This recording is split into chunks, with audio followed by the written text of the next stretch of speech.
Hey, what's up guys? Coach Austin here, and in today's video, I'm gonna be showing you the proper technique for the pendulum squat machine. Now, the pendulum squat mainly is going to train the quads, the front of the thigh, but it's also gonna have a secondary focus on the glutes and the adductors.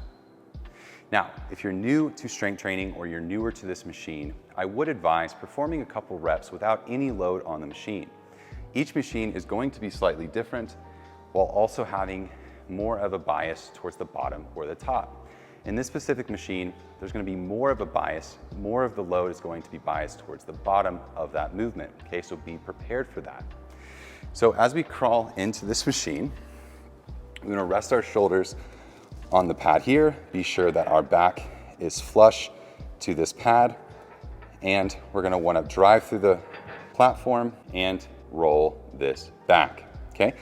Next thing that we're going to be focused on is going to be our foot position on the platform. So when you're placing your feet on the platform, we want to be sure that they're in a balanced position that allows our knees to hit full depth while our hips reach full depth as well. When we find ourselves at the bottom of that movement and our knees and our hips have reached full depth, we're going to, as our back is flush to the back pad and our hands are in a safe position, okay, our shoulders are flush with these shoulder pads still, we're going to drive that platform away from us, okay? We're gonna drive through that platform is our intent. So I'll show you what a full rep looks like here.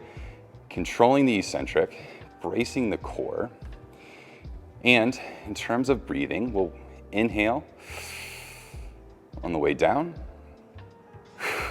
and then exhale on the way up. And as I mentioned earlier, on this machine in particular, and on most pendulum squat machines, the weight is going to be more biased towards the bottom of that rep, okay? So be aware and be cautious of that as you start to load up the machine. So I would advise starting with lighter weight and being sure that you can master the form and that the rep feels good.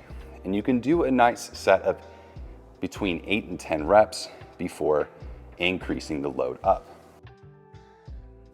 Hey, what's up? Coach Austin here, author of Science of Strength Training and founder of scienceofstrengthtraining.com. If you enjoyed that video, there's another one here on the screen for you that I think you'll like too. If you need more help or accountability with your training or nutrition, check us out at scienceofstrengthtraining.com.